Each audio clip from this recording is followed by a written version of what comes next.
aquellos que no lo pude saludar, que Dios les bendiga mucho, presten mucha atención a todas las actividades que tenemos, vayan agendando el tiempo que animamos a tener. También el día de ayer tuvimos el taller que habíamos comentado.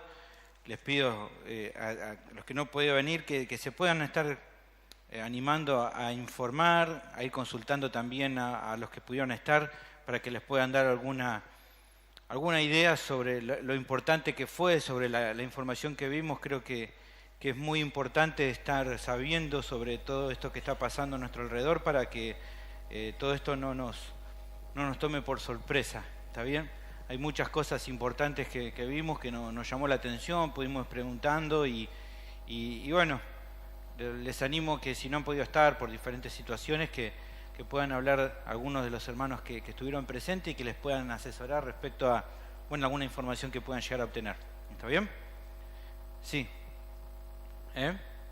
Sí. Bueno, nada, primero eso. Recuerden entonces, les animo, no solamente a los que son padres, también si usted por ahí no lo es, pero tienen familiares, sobrinos, primitos, y que están en la edad escolar, poder buscar ayudar con eso. También les recordamos, por favor, que el cuidado de no estar quedándose allá en lo que es el hall, sino pasar para este lado, así podemos prestar atención. Y también lo que Emma recomendó, les pedimos a cada papá que nos ayude en poder cuidar a su pequeño, tenerlo ahí, que él se vaya acostumbrando, o ella se vaya acostumbrando a poder compartir y escuchar la palabra del Señor, cosa que en su crecimiento se le haga más normal el hecho de estar presente en la reunión. Así que ahora sí, sin más, vamos a ir a la palabra del Señor, 2 de Corintios capítulo 7, capítulo 3, versículos 7 al 18. Dice: y si el ministerio de muerte, grabado con letras en piedra, fue con gloria, tanto que los hijos de Israel no pudieron fijar la vista en el rostro de Moisés a causa de la gloria de su rostro, la cual había de perecer, ¿cómo no será más bien con gloria el ministerio del Espíritu? Porque si el ministerio de condenación fue con gloria, mucho más abundará en gloria el ministerio de justificación. Porque aún lo que fue glorioso no es glorioso en este respecto en comparación con la gloria más eminente. Porque si lo que perece tuvo gloria, mucho más glorioso será lo que permanece. Así que, teniendo tal esperanza, usamos de mucha franqueza, y no como Moisés, que ponía un velo sobre su rostro para que los hijos de Israel no fijaran la vista en el fin de aquello que había de ser abolido. Pero el entendimiento de ellos se embotó, porque hasta el día de hoy, cuando leen el antiguo pacto, les queda el mismo velo no descubierto, el cual por Cristo es quitado. Y aún hasta el día de hoy, cuando se lee a Moisés, el velo está puesto sobre el corazón de ellos. Pero cuando se conviertan al Señor, el velo se quitará, porque el Señor es el Espíritu, y donde está el Espíritu del Señor, allí hay libertad. Por tanto, nosotros todos, mirando a cara descubierta, como en un espejo la gloria del Señor, somos transformados de gloria en gloria en la misma imagen, como por el Espíritu del Señor. Oramos nuevamente y luego comenzamos. Padre, te damos muchas gracias por este tiempo que vamos a comenzar esta exposición bíblica. Ayúdanos a poder estar atentos, a poder recibir tu palabra con gozo, a poder reflexionar en ella. Te pedimos por la asistencia de tu Espíritu Santo que nos guíe, que nos dé entendimiento, que abra nuestro corazón para que podamos tomar esta palabra y llevarla a una obediencia práctica en todo lo que hacemos. Guíanos, mostrarnos a Cristo por medio de tu verdad y ayúdanos, Señor, a estar atento en todo este momento. Te damos muchas gracias, pidiendo todo esto en el nombre de tu Hijo Jesucristo. Amén. Bien, seguro que entre tus conocidos, amigos, tal vez no tan amigos, pero gente a tu alrededor, siempre hay gente a la que uno podría llamarle que es un poco así como mala onda, ¿no? Así, son esas personas que a veces cuando vos, ¿no?, venís con una buena noticia, no sé, llegás a la casa o llegás a tu trabajo y contás algo bueno que pasó, ¿no? Enseguida te tiran abajo la noticia, ¿no? Decís, bueno, ¿sabés que hoy no está pronosticado lluvia, va a salir el sol, ¿viste? Y vos estás contento y dices, pero va a ser un calor 35 grados. Decís, oh, siempre le encuentran lo malo a lo que uno parece que quiere mostrarle. O a veces también hay gente, ¿no? Gente así como mala onda, que a veces estás en una reunión, en charla, ¿no? Y estamos todos matando en la risa y te tira un comentario como desubicado o así un comentario, ¿viste? Cortante y así como que todos estaban riéndose y todos se callan, ¿viste? Y te queda, ¿viste? Como no, una tensión que en el momento, ¿viste? Siempre uno la vuelve a remar, pero siempre hay alguien así medio como desubicado, ¿viste? Sí, hacía falta hacer ese comentario. Tenemos ese tipo de gente, ¿no? Así, a nuestro alrededor. Ninguno de ustedes es de esta manera, yo creo, pero siempre tenemos esta gente así conocida, ¿no? Y hay ocasiones en nuestra vida también que creo que hay personas que ya ni siquiera se trata de mala onda, que son aún tal vez hasta un poco más complicados. Como decimos nosotros, esta clase de gente en vez de sumar resta. O sea, en vez de aportar a que las cosas vayan bien en un ámbito, en un área, en una cosa, hacen y deciden hacer las cosas más difíciles. Hacerte a vos las cosas más difíciles y a tu alrededor, ¿no? No sé, tal vez porque tiene un interés personal o por egoísta o porque ya es una persona que es, como decimos nosotros, agreta, ¿no? Mala onda, muy mala onda. Arruinan todo lo bueno, ¿no? Qué sé yo, a veces en un trabajo, en un área no se esfuerzan por hacer un trabajo y hay una persona que arruina todo, así de malo que es, ¿no? Lo quieren matar a veces, pero pasa así, te arruinan todo. Es decir, bueno, hicimos algo bueno, quisimos empujar a hacer algo bueno, vos intentás hacer algo bueno y por ahí tenés un compañero de trabajo que te la juega por otro lado, ¿no? Y te hace quedar mal o arruina lo que hiciste. Y pasa, tenemos personas así a nuestro alrededor.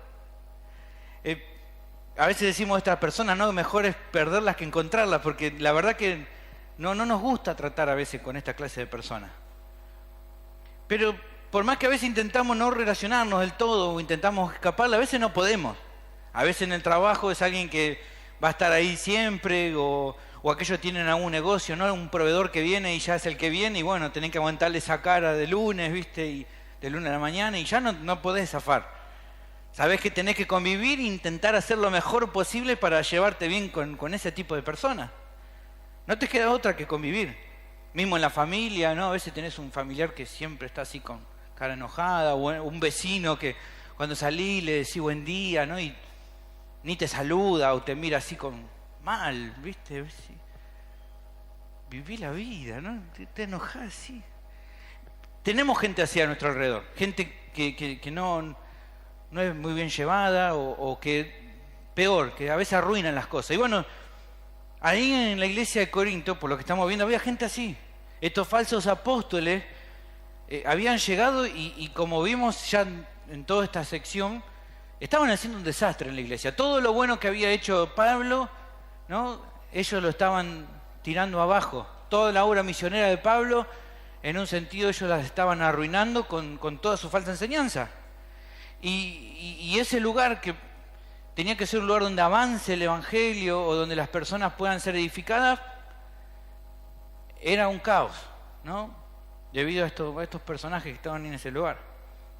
Seguramente, me imagino que si hubiera dependido de Pablo, él los hubiera echado hace rato ya, ¿no? Él llama a esta clase de personas, así como estos que estaban ahí y estaban en otros lugares. En Gálatas vas a tener gente también así y en otros lugares.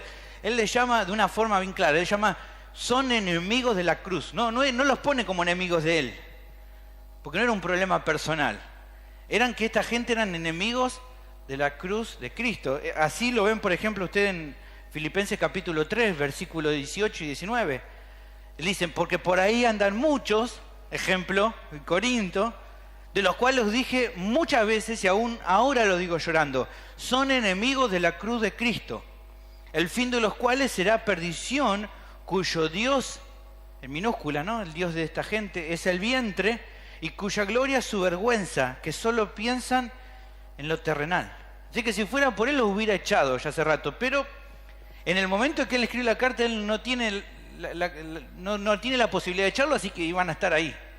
Estaban ahí en la iglesia de Corinto y él no los podía correr, ¿no? Estos hombres, motivados por una ganancia deshonesta, ya vimos, habían tomado la enseñanza del Evangelio de Cristo, la enseñanza preciosa, gloriosa del Evangelio de Cristo, y le habían empezado a meter cosas del antiguo pacto, diciendo de que aparte de la obediencia o del Evangelio tenían que obedecer cosas del Antiguo Pacto, cosas que ya estaban claramente caducas, ya no corrían para los hermanos. Un desastre, ¿no? Decir, bueno, el Evangelio a esta gente no es que no le era suficiente, es que ellos, para intentar ganar de los hermanos, agarraron el Evangelio y le agregaron cosas para hacer como algo innovador, para que entonces los hermanos le dieran de su plata. Esto es como, pienso, ¿no? Como, no sé, que tuviera una pintura, una obra de arte en mi casa, no sé, una pintura muy cara y viniera mi hija con su fibra, a ella le encanta pintar, ¿no? Está ahora con esa de querer pintar todo lo que encuentra y agarra y pinte toda una pintura. ¿Te imaginas si un día dice, bueno, yo no tengo una pintura de arte? A veces, no sé, el hermano ahí en la casa estaba trabajando, pintando todo lindo, blanquito, y encontró que está todo pintado. No, es un caos, horrible, horrible, ¿no? Decir, ¿qué hiciste si te dije que pintara en papel, no en la pared? Es un caos, es algo feo. Pero aunque pudiéramos usar esta ilustración, yo creo que esto queda corto, porque justamente el Evangelio presenta la obra gloriosa del nuevo pacto, de lo que Cristo hizo.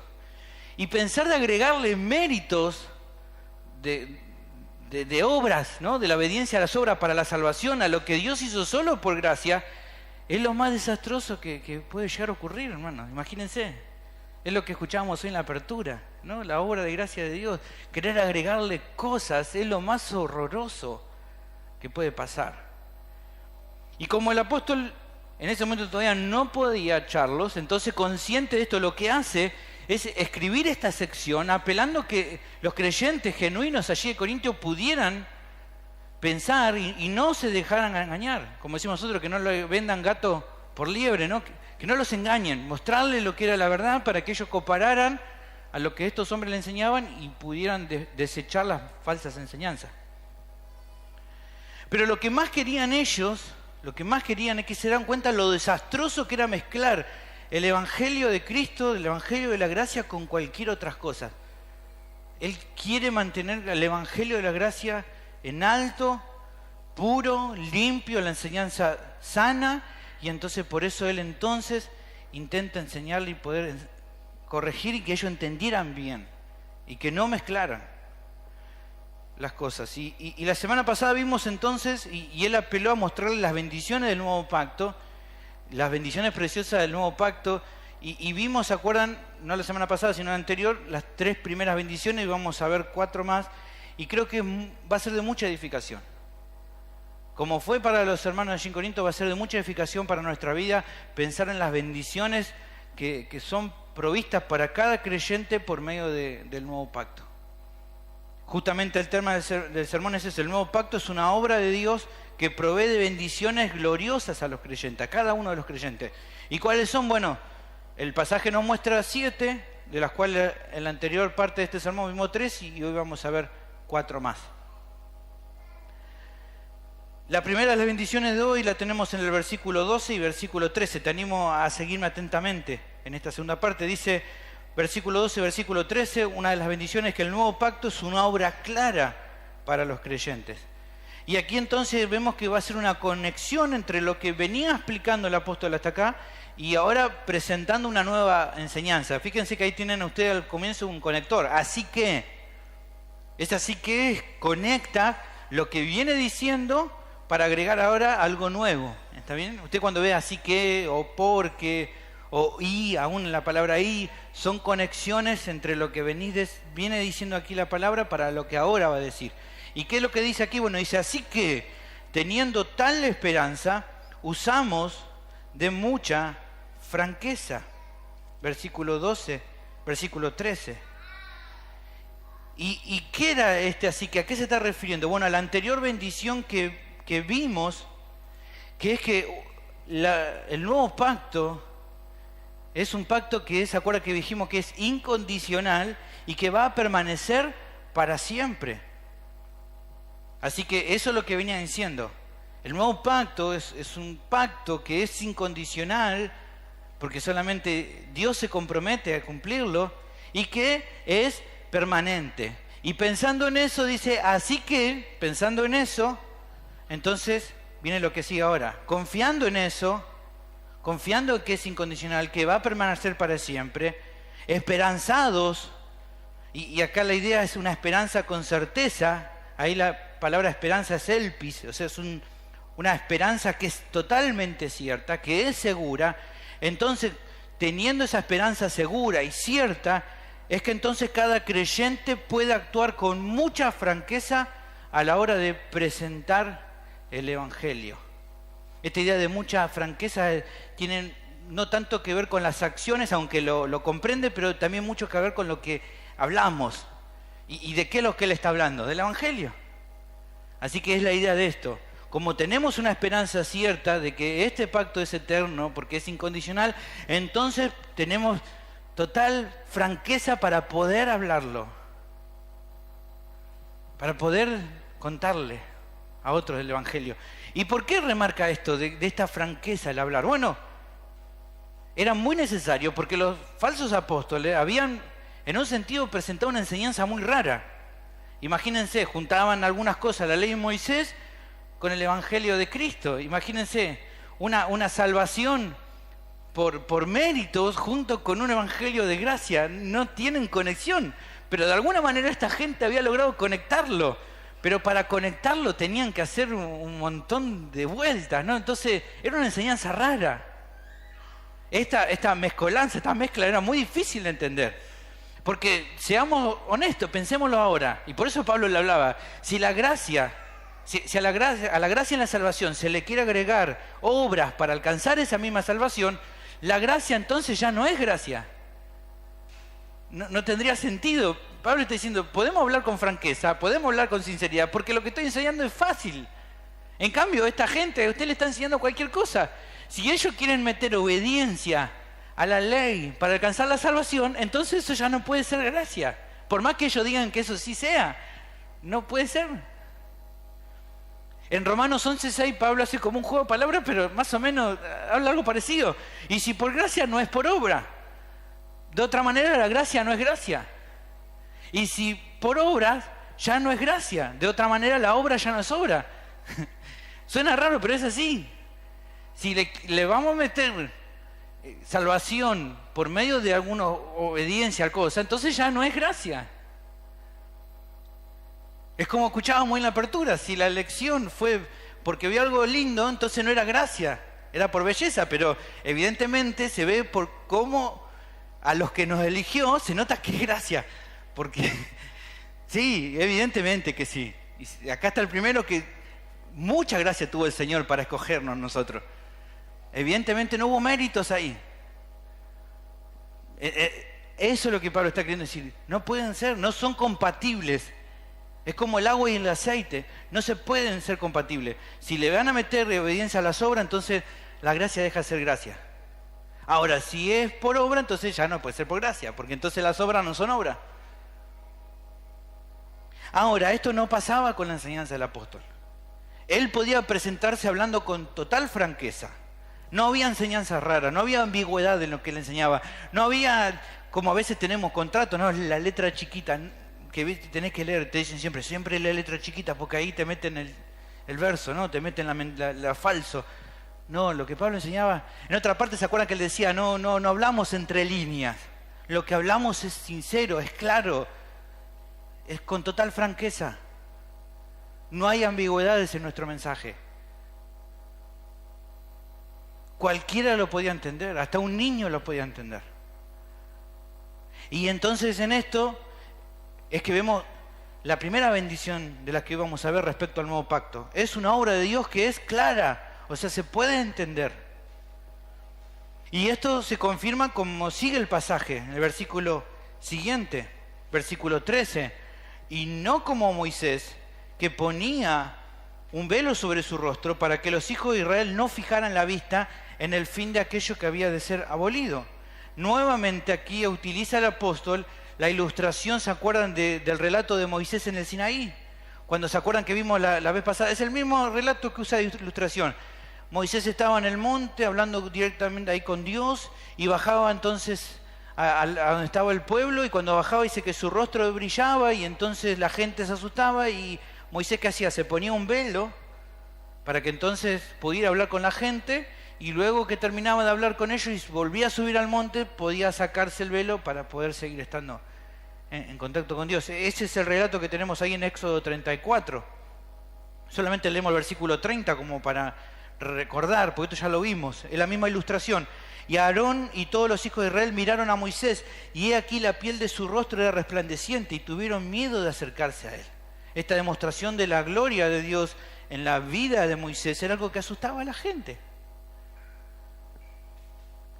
Y en este caso usa este relato para ilustrar la enseñanza de que aunque en el antiguo pacto se mostraba la gloria de Dios de una manera poderosa, había cuestiones de este pacto que no se podían ver o entender con claridad. Había cosas que no se podían entender bien.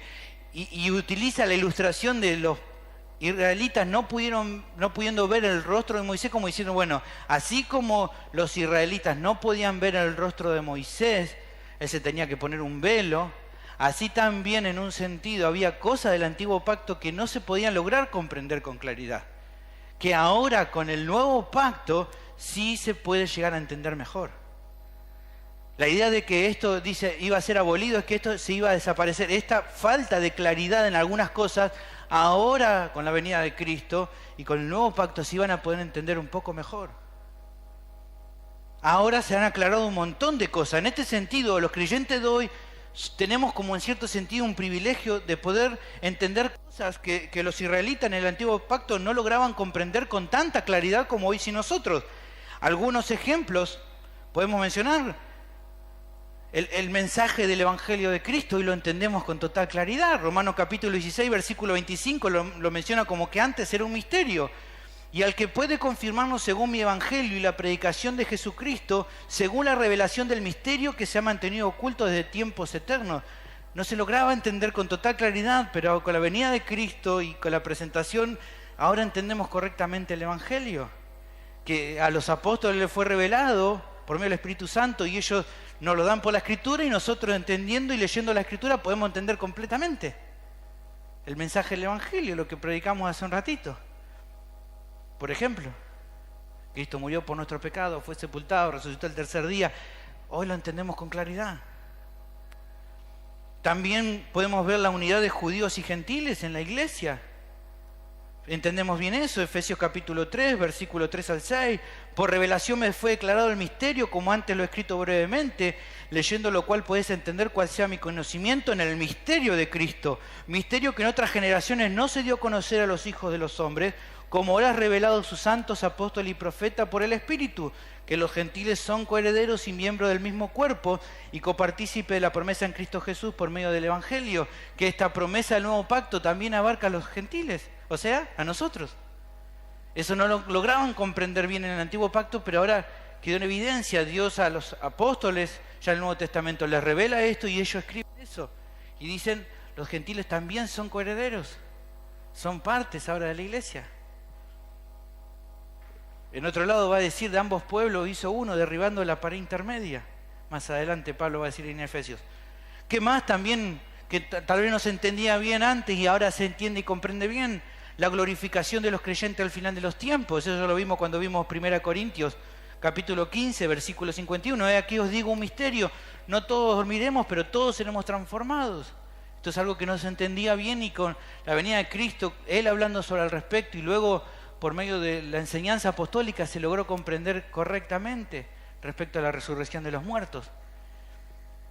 ¿Qué más? Bueno, creo que tal vez lo más importante, que Jesucristo,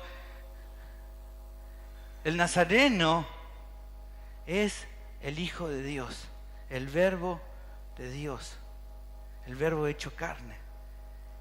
Esto fue algo que, ¡wow!, lo más grande, la revelación más grande de entender que ese Jesús, ese hombre perfecto que caminó entre nosotros, era Dios mismo hecho carne.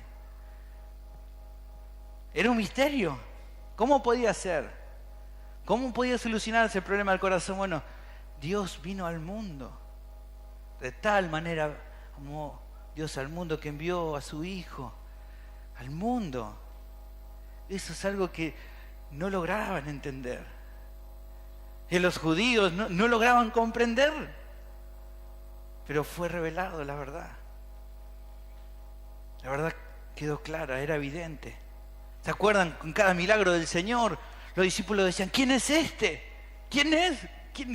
No ha habido profeta así. ¿Se acuerdan cuando, otro relato, los fariseos mandan a los alguaciles, dicen, vayan y arréstenlo, y vienen sin Jesús? ¿Y por qué no lo arrestaron? Nunca escuchamos a alguien así. Nunca vimos a alguien así. ¿Por qué? ¿Quién era este? Dios mismo. Emmanuel, Dios con nosotros. En Colosenses capítulo 2, versículos 2 y 3, para que sean consolados sus corazones, unidos en amor, hasta alcanzar todas las riquezas de pleno entendimiento, a fin de conocer el misterio de Dios Padre, de Dios el Padre y de Cristo, en quien están escondidos todos los tesoros de la sabiduría y del conocimiento. Y el versículo 9 da ese misterio. Pablo lo revela y lo pone ahí, que dice, porque en Él, en Jesús, habita corporalmente toda la plenitud de la deidad. Él es Dios. Jesús es Dios. Esto es algo que hoy podemos entenderlo con claridad. Y aunque todavía hay cosas que nuestra mente no llegan a entender, cómo Él puede ser totalmente Dios y totalmente hombre, no importa, lo sabemos, lo entendemos y lo creemos.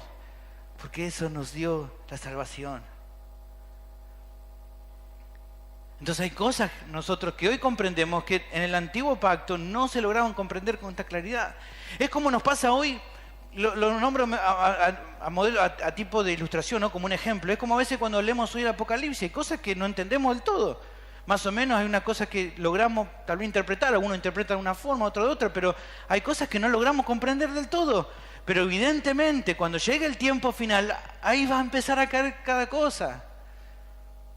Como dijo alguna vez un pastor, ¿no? Cuando estaban con otros que pensaban diferente en él, en lo escatológico, y decían, ¿viste que te dije que iba a ser así? Dice, cuando lleguemos a ese tiempo se van a discutir entre ellos, ¿viste que te dije que era como yo te dije? Porque hay cosas que no están bien claras, unos piensan una cosa, otros, pero cuando llegue a ese tiempo final, todo va a estar claro. Bueno, pensando en eso, entonces, así nos pasa hoy con nosotros entendiendo con claridad cosas que en la antigüedad no se entendían con total claridad y hoy las vemos y las entendemos perfectamente. O bastante bien, o con una claridad mayor que lo que había antes. Por eso es que podemos vivir con confianza en este tiempo, porque el nuevo pacto nos da esperanza. Muchos misterios han sido aclarados. Y esto te anima a hablar con franqueza acerca de la obra de Cristo, porque lo entendés. Y podés compartir sin temor la obra de Cristo. Porque Dios nos ha revelado por medio de su palabra esta obra preciosa que Él hizo. Todo lo que las personas necesitan saber acerca del plan de salvación que Dios destinó de la eternidad, lo tenemos claro. ¿Por qué lo tenemos claro? Porque nosotros lo pudimos entender. Por eso uno pregunta, ¿por qué en la entrevista a las personas le preguntan sobre si entiende el Evangelio? Porque es lo que todos necesitan entender para salvación. Entonces, si lo lograste entender, lo pudiste creer.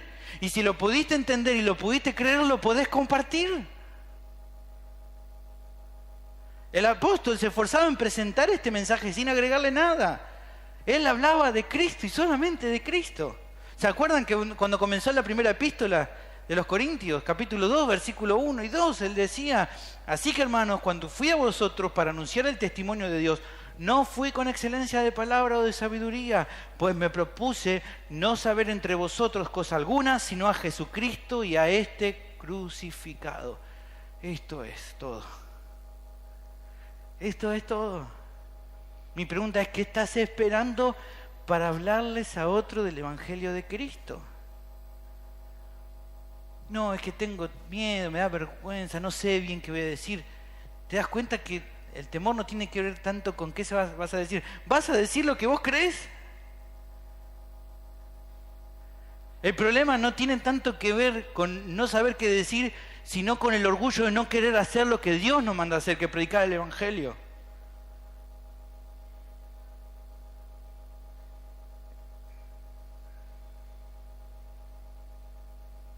Que Dios nos ayude a poder hablarle a otro de Cristo, a llevar el Evangelio.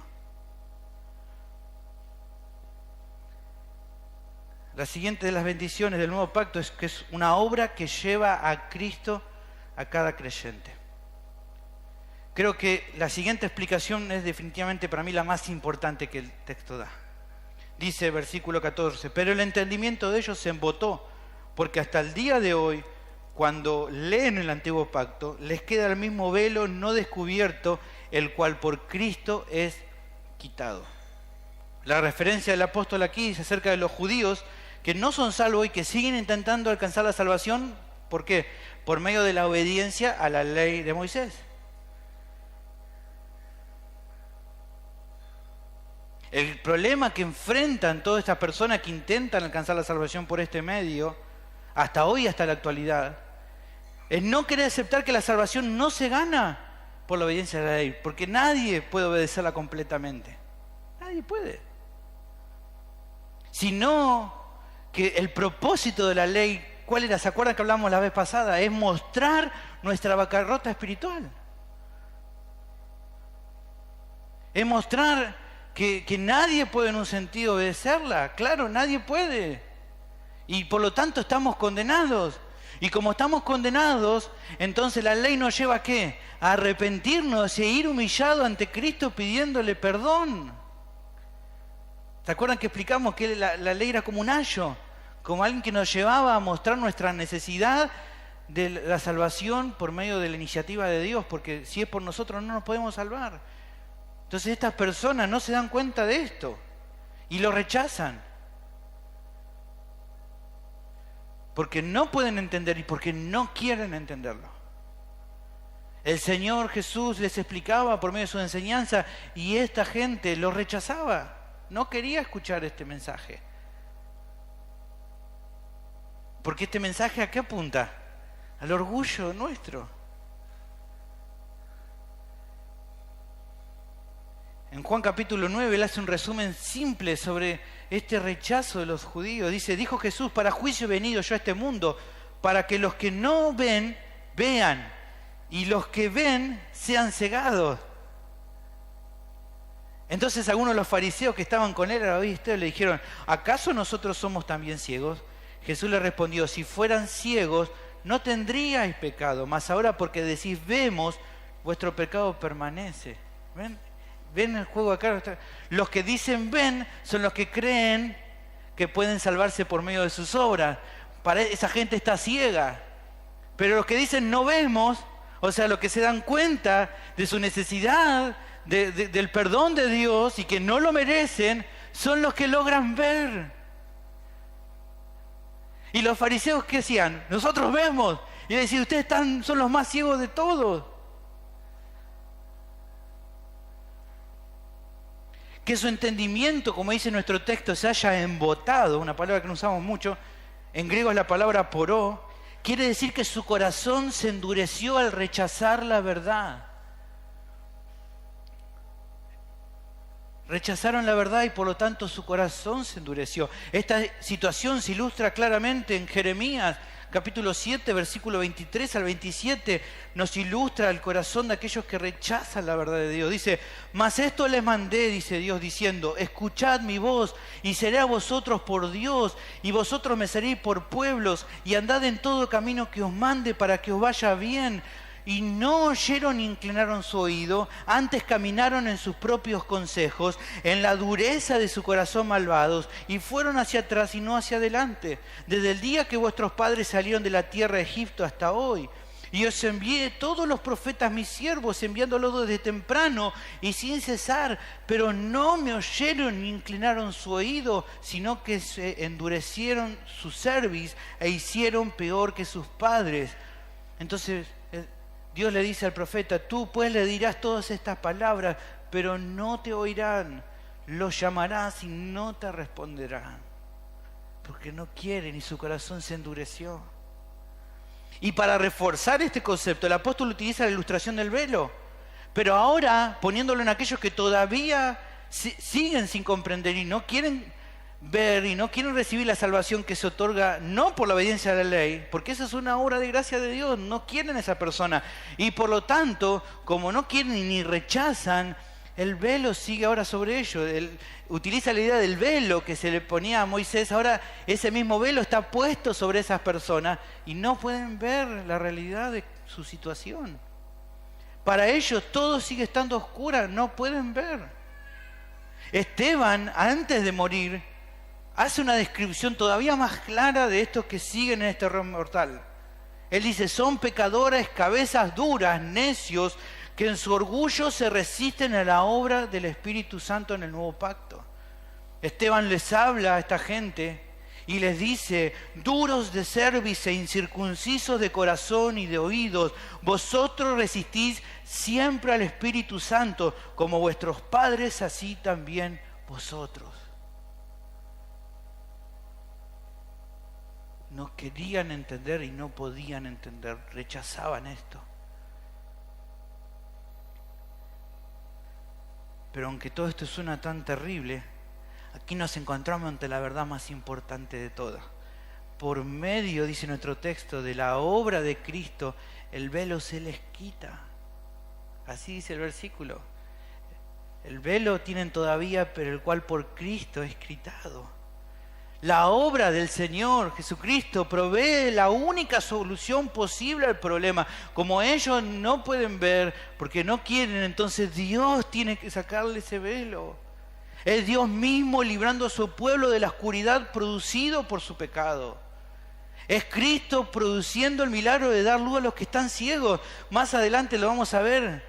2 Corintios capítulo 4, versículo 6. Porque Dios, que mandó que de las tinieblas resplandeciese la luz, es el que resplandeció en nuestros corazones para iluminación del conocimiento de la gloria de Dios en la faz de Jesucristo.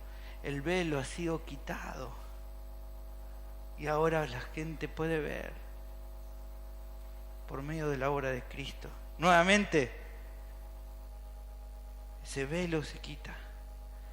La duda que surge, de acuerdo a nuestro texto, dice ahí, el velo, el cual por Cristo es quitado. ¿A quién es Cristo le quita el velo? Bueno, el siguiente versículo nos dice a quién, nos responde, dice, y aún hasta el día de hoy, cuando se lea a Moisés, el velo está puesto sobre el corazón de ellos. Pero ¿qué dice ahí? Cuando se conviertan al Señor, el velo se quitará.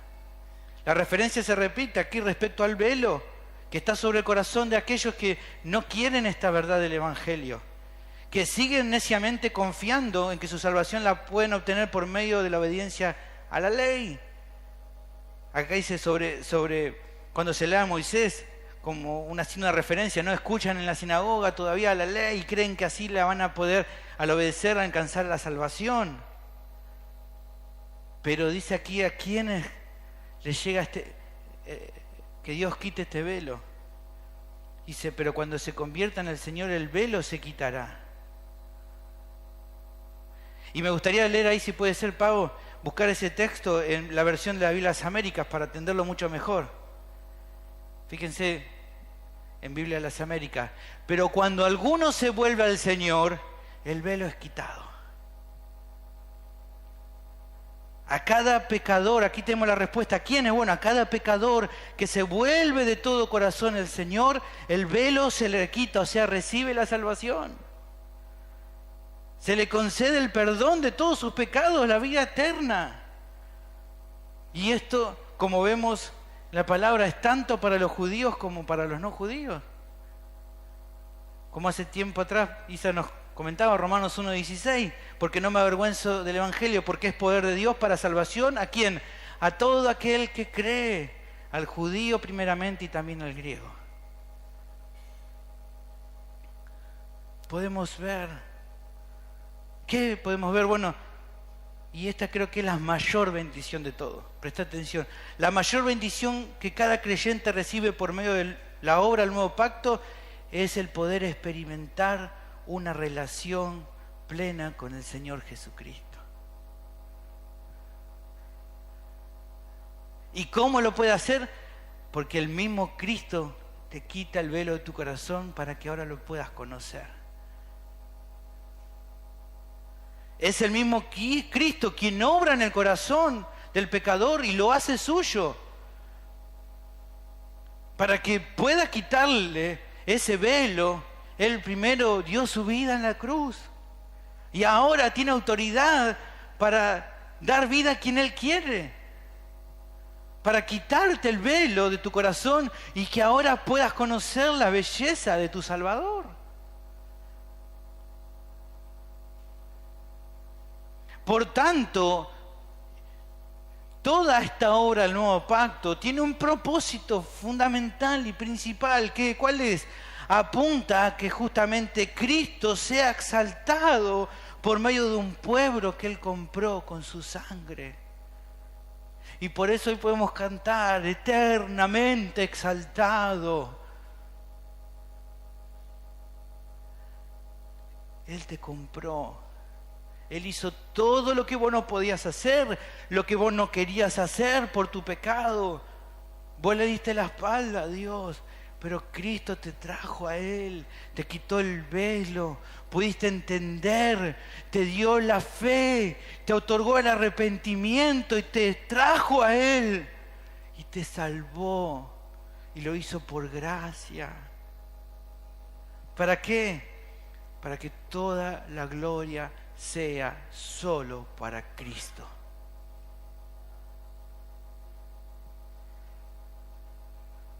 No solo cada creyente recibe la bendición inmensa del perdón de pecado, sino hay una bendición más grande que el poder conocerlo, poder conocer a Cristo. No hay mayor bendición que esa. Durante su ministerio terrenal, los apóstoles disfrutaron de ver al Señor. Juan 1:14, el apóstol Juan nos dice: y aquel verbo fue hecho carne y habitó entre nosotros y vimos su gloria, gloria como del unigénito del Padre, lleno de gracia y verdad. Ellos pudieron disfrutar de estar con el Señor, pero también no, y cada creyente puede por medio de la fe experimentar de esa misma gloria, disfrutar de una relación íntima con el Señor. Hoy podés disfrutar de una relación con Cristo Jesús y con una promesa de que un día le vas a ver cara a cara. En plena gloria he de ver a mi Jesús. Juan nuevamente lo dice en su epístola: amados, ahora somos hijos de Dios. Aún no se ha manifestado lo que hemos de ser, pero sabemos que cuando Él se manifieste, seremos semejantes a Él, porque le veremos tal como Él es. Esto es la esencia misma de la vida eterna.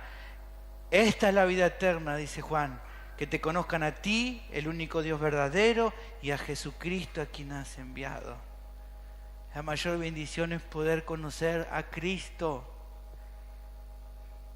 El apóstol quería que los corintios comprendieran con claridad esto, que no se dejaran engañar por las falsas enseñanzas que le estaban dando.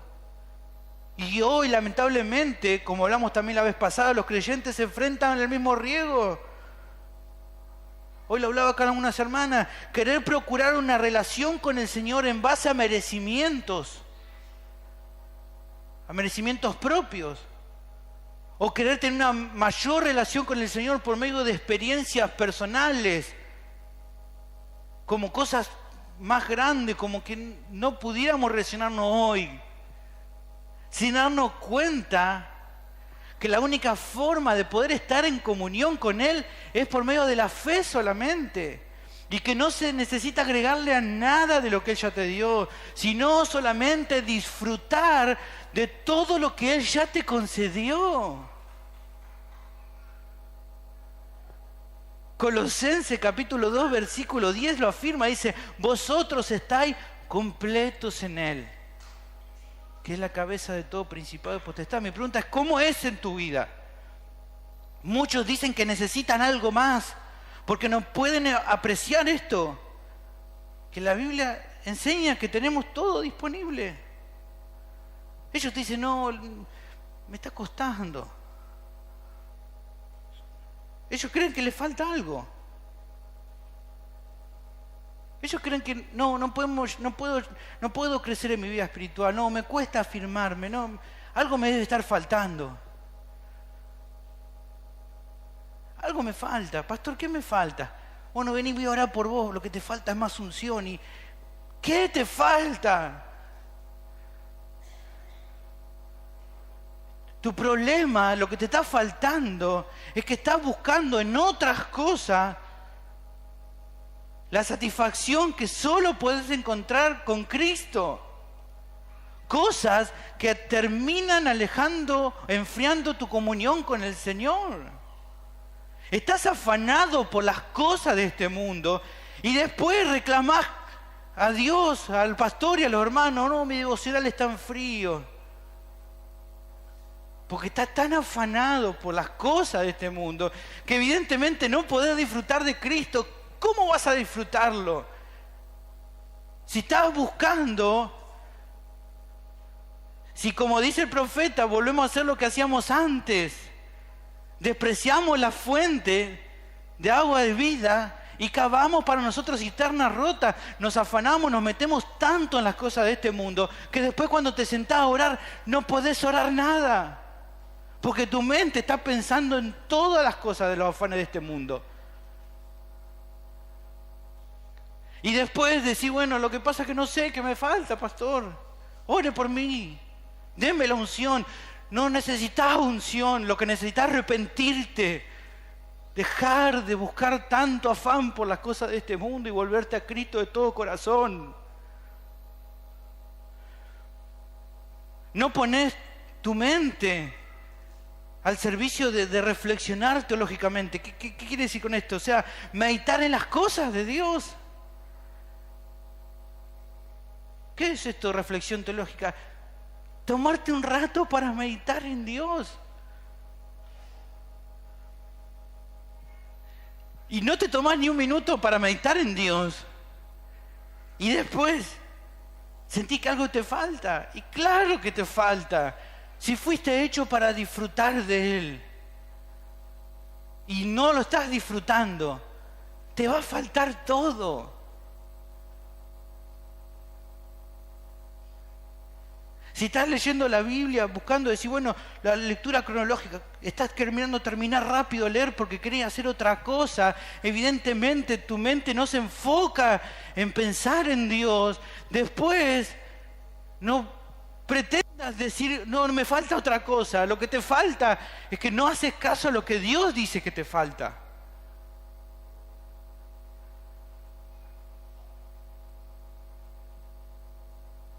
Y no es porque conocer a Dios sea algo aburrido o complicado, sino porque tu corazón no está poniendo la mira en las cosas de arriba. Colosenses capítulo 2, versículo 18, habla de este peligro sobre buscar otras cosas para supuestamente estar en mejor relación con Dios. Dice ahí Pablo sobre gente que estaba queriendo llevar a los creyentes a buscar en otras cosas, ¿no? Como que no les bastaba el Evangelio.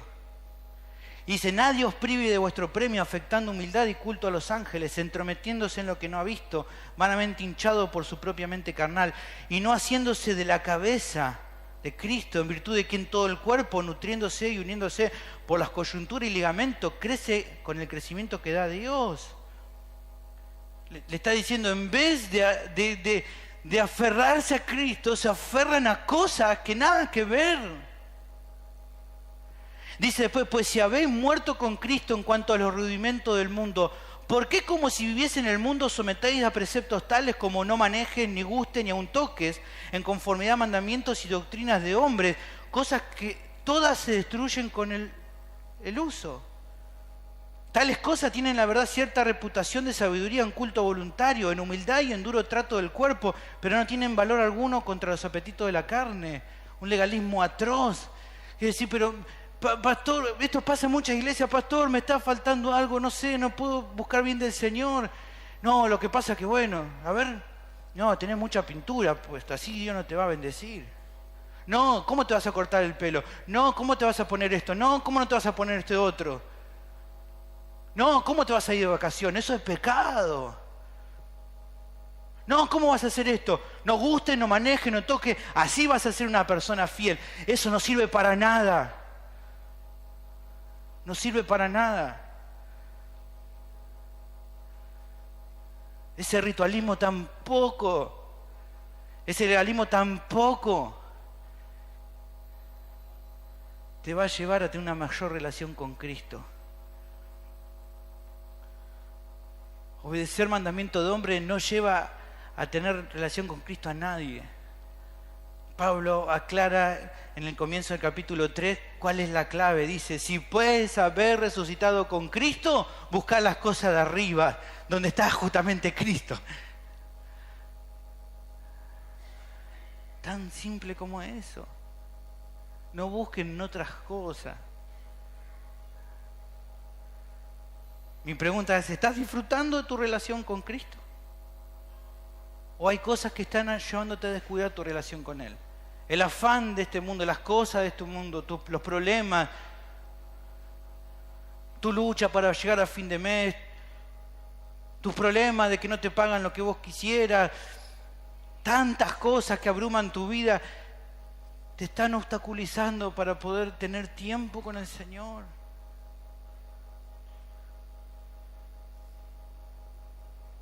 Que nada te prive de esa delicia. Que nada lo haga. Que nada sea más importante. Porque nada lo es. Nada. La tercera de las bendiciones de hoy es que el nuevo pacto es una obra que da libertad a los creyentes. Luego de explicar acerca de la obra de Cristo, el pasaje apunta a hablar sobre la obra de la tercera persona de la Trinidad. Dice, porque el Señor es el Espíritu, y donde está el Espíritu del Señor, allí hay libertad. Lo que aquí está hablando, ¿no? Suena medio raro, algunos lo han malinterpretado. Lo que acá está recalcando sencillamente es que el Espíritu Santo es Dios. Él aquí también, el Espíritu Santo, es llamado Señor. ¿Por qué? Porque tanto como el Padre y como el Hijo, el Espíritu Santo también es Dios. Por eso también es correcto llamarlo Señor. ¿Por qué es importante recalcarlo? ¿Por qué lo recalca aquí? Bueno, porque como Él también es Dios, Él también tiene poder divino para obrar en tu vida. Como Él es Dios, Él puede venir a tu vida y transformar, liberar a cada pecador que viene a Cristo por medio de la fe. Y esta es otra bendición del nuevo pacto. Que a todo aquel que viene a Cristo por medio de la fe, el Espíritu Santo obra en su vida y le da libertad. La libertad que la ley de Moisés no podía darle a los pecadores, ya que por medio de la ley recibían condenación y muerte. Ahora por medio del Espíritu sí lo alcanzan. Se le otorga libertad a todo aquel que cree en el Evangelio de Cristo. Porque la ley del Espíritu de vida en Cristo Jesús me ha librado de la ley del pecado y de la muerte. El Espíritu Santo te da vida, te libera, lo que la ley no puede hacer. La obra de libertad del Espíritu abarca un montón de aspectos. Te animo a que puedas estudiar la cantidad de obras que el Espíritu Santo te libera. Por un lado, bueno, te libra de la esclavitud del pecado y nos otorga la adopción. Romanos capítulo 8, versículo 15. Pues no habéis recibido el espíritu de esclavitud para estar otra vez en temor, sino que habéis recibido el espíritu de adopción, por el cual clamamos, Abba Padre. El Espíritu Santo te ha hecho eso. El Espíritu Santo te vivifica para poder vivir una vida cristiana provechosa y para hacer morir lo terrenal. Porque si vivís conforme a la carne, moriréis, mas si por el Espíritu hacéis morir las obras de las carnes, viviréis. ¿Qué más hace el Espíritu? Intercede por cada creyente. Pues qué hemos de pedir como conviene, no lo sabemos, pero el Espíritu mismo intercede por nosotros. Él intercede aquí, por cada uno de nosotros. Da entendimiento a cada creyente el Espíritu para conocer cuál es la voluntad de Dios. 1 Corintios 2:12, nosotros no hemos recibido el Espíritu del mundo, sino el Espíritu que proviene de Dios. ¿Para qué? Para que sepamos lo que Dios nos ha concedido. El Espíritu Santo nos permite entender cuál es la voluntad de Dios. ¿Quién conoció la mente del Señor? Dice versículo 16, ¿quién le instruirá? Mas nosotros tenemos la mente de Cristo. ¿Qué más hace el Espíritu Santo? Santifica la vida de los creyentes. Estos eran algunos, Dice 1 Corintios 6:11, mas ya habéis sido lavados, ya habéis sido santificados, ya habéis sido justificados en el nombre del Señor Jesús y por el Espíritu de nuestro Dios. Produce fruto espiritual, no lo vamos a leer, Gálatas 5:22, más el fruto del Espíritu y toda la lista. Esto lo hace el Espíritu Santo. Y finalmente también fortalece la vida del creyente para que pueda testificar a Cristo. La promesa del Señor. Recibiréis poder cuando haya venido sobre vosotros el Espíritu Santo y me seréis testigos. Van a testificar hasta lo último de la tierra. Argentina, lo último de la tierra. Acá estamos testificando a Cristo. El Espíritu Santo nos da poder para hacerlo. Bendita libertad que recibimos por el Espíritu, hermano. El Espíritu Santo nos ha dado libertad. Tal vez esto nos hace pensar, bueno, pero entonces la obra del Espíritu fue solo a partir del Nuevo Pacto. Bueno, por lo que vemos en el Antiguo Testamento, tenemos que responder que no, que el Espíritu Santo ya estaba obrando en las personas en el Antiguo Pacto, ya en el Antiguo Testamento.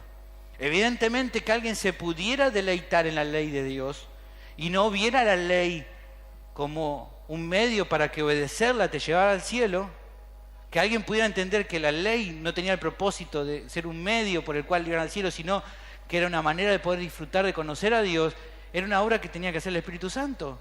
Humanamente nadie lo podía entender. Que el salmista diga, oh, cuánto amo yo tu ley, y no que dijera, oh, cuánto me gusta obedecerla porque así voy a ir al cielo, es porque evidentemente necesitaba la obra del Espíritu Santo para que pudiera entender eso. Muchas veces vamos a ver el Espíritu Santo capacitando a personas para hacer algunas tareas que Dios deseaba. Por ejemplo, no vamos a leer hoy por razones de tiempo, pero poder leer la historia de Bezalel, el Espíritu Santo lo capacitó para poder trabajar y hacer cosas. El Espíritu Santo estaba obrando en él. De hecho, mismo Jesús les explica a sus discípulos que el Espíritu ya habitaba con ellos aún antes de que Él muriera y estableciera el nuevo pacto. Juan 14, 16, 17 dice, y yo rogaré al Padre y os dará otro consolador para que esté con vosotros para siempre, el Espíritu de verdad, el cual el mundo no puede recibir porque no lo veis ni le conoce, pero vosotros, dice, le conocéis porque mora con vosotros y estará en vosotros. Ya estaba con ellos el Espíritu Santo. Y entonces, si ya estaba, ¿es lo mismo? No, evidentemente no. Lo que se observa con el nuevo pacto es una obra poderosa y más gloriosa y poderosa del Espíritu Santo, o sea, un grado más alto que el antiguo pacto. Ya no era como el antiguo pacto, una obra todavía mayor, una obra más grande, una obra que capacita a cada creyente, pero a todos por igual. Un grado mayor con el nuevo pacto.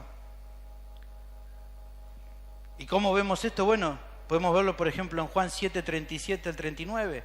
En el último y gran día de la fiesta Jesús se puso en pie y alzó la voz diciendo, si alguno tiene sed, venga a mí, beba. El que cree en mí, como dice la Escritura, de su interior correrán ríos de agua viva. Esto dijo del Espíritu que habían de recibir los que creyesen en Él, pues aún no había venido el Espíritu Santo porque Jesús no había sido aún glorificado. No está diciendo que no estaba el Espíritu, vimos que ya estaba. Lo que pasa con el nuevo pacto es que es un grado mayor, una obra más grande y más gloriosa en la vida de cada creyente a partir de la obra de Cristo. Una experiencia gloriosa que es un anticipo aún de una gloria mucho más grande que será la gloria venidera. En Él también, dice Efesios, en Él también vosotros, habiendo oído la palabra de verdad, el evangelio de vuestra salvación, y habiendo creído en Él, fuiste sellado con el Espíritu Santo de la promesa, que es las arras de nuestra herencia, el anticipo hasta la redención de la posesión adquirida para el avance de su gloria. Para que hoy podamos glorificar a Dios en lo del Espíritu Santo, como un anticipo de algo que todavía será más grandioso y más precioso el día que estemos en gloria. Y esta obra es experimentada por cada cristiano, por cada creyente. Los corintios tenían que luchar con la idea de querer conseguir esta libertad por medio de la obediencia a los ritos del antiguo pacto. O también como vimos, ¿se acuerdan? En la primera carta, por medio de experiencias emocionales, ellos creían que así iban a tener una mayor muestra del Espíritu Santo, que iban a ser más espirituales. Pero nada de eso era útil. Nada de eso les ayudaba. Ponerse a gritar, a hablar todo en lengua en la reunión no le iba a hacer que eso los haga más espirituales, sino que por el contrario estaban pecando. Obedecer los ritos de la ley, que se siguieran circuncidando, no los iba a hacer más espirituales. Que se quedaran solteros no los iban a hacer más espirituales. Que se casaran o que dejaran al esposo no lo iba a hacer más espirituales. Nada fuera de Cristo te hace más espiritual. Solo una vida que se rinde a la voluntad de Dios, revelada en su palabra y que le busca por medio de la fe, es lo que produce una vida espiritual abundante. Tenemos que tener todavía en este tiempo el cuidado. A veces queremos atajos, pero no hay atajos. Es con una búsqueda constante de Dios por medio de su palabra, por medio de la oración, por medio de la obediencia, por medio de hacer morir tus pecados, que así vas a ir creciendo en la fe. No hay otros medios.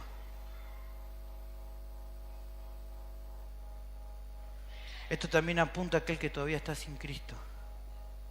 Los fariseos creían que porque eran buenos a sus propios ojos, ellos creían que eran buenas personas, ellos pensaban que no tenían necesidad de ser liberados.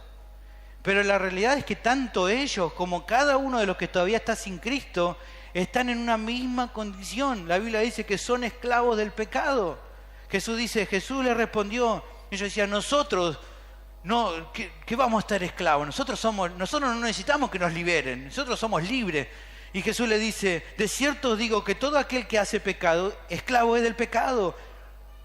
Y el esclavo no queda en la casa para siempre, el hijo sí queda para siempre. Así que si el Hijo os libertare, seréis verdaderamente libres. Ustedes necesitan la libertad. Y esa libertad, ¿quién te la puede dar solamente? Jesús. Él es el único que te puede hacer verdaderamente libre. Por más que vos creas que sos una buena persona, si Cristo no te hace libre, sos todavía esclavo del pecado. Pero la buena noticia es que por medio de Cristo hoy podés ser libre. Él puede liberarte de la esclavitud del pecado.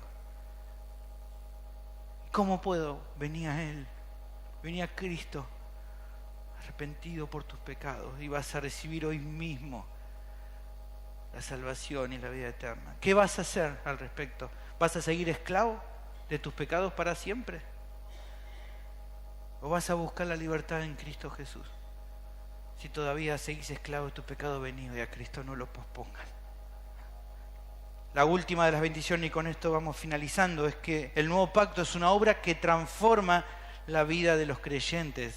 Esto va a seguir más adelante, es preciosa esta última parte, pero hoy vamos a hacer una parte con la bendición, esta última bendición. Dice el último versículo, por tanto nosotros todos, mirando a cada descubierta como en un espejo la gloria del Señor, somos transformados de gloria en gloria a la misma imagen como por el Espíritu del Señor.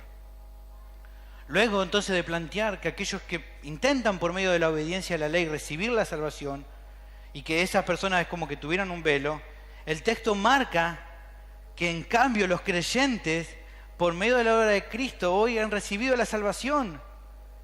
Y entonces, como han recibido la salvación en un sentido, sirve la ilustración de Moisés. ¿Se acuerdan que decíamos? Cuando Moisés estaba con la gente, se ponía el velo. Cuando iba a la presencia de Dios, se quitaba el velo.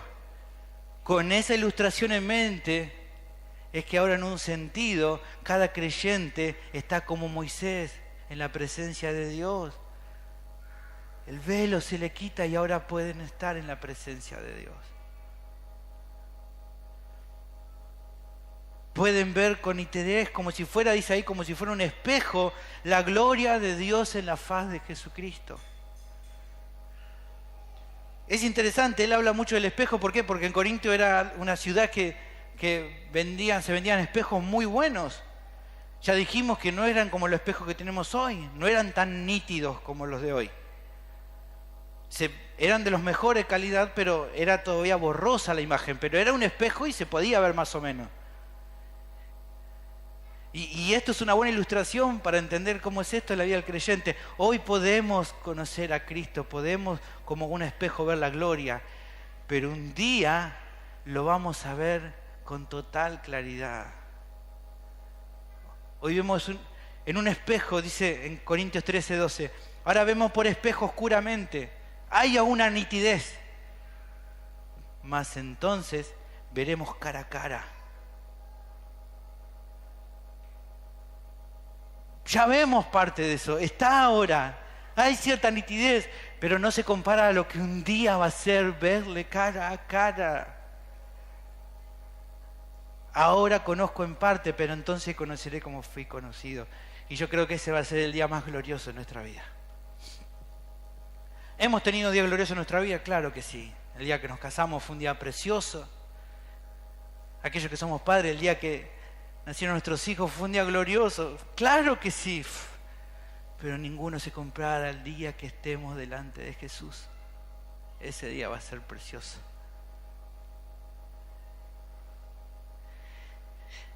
Y aunque esto ya es una bendición, lo que el pasaje nos remarca es la última de las bendiciones, que al poder ver la gloria del Señor, somos transformados de una manera gloriosa a su misma imagen. ¿Por medio de quién? Del Espíritu Santo, dice nuestro texto, que también es el Señor. ¿Ven qué dice?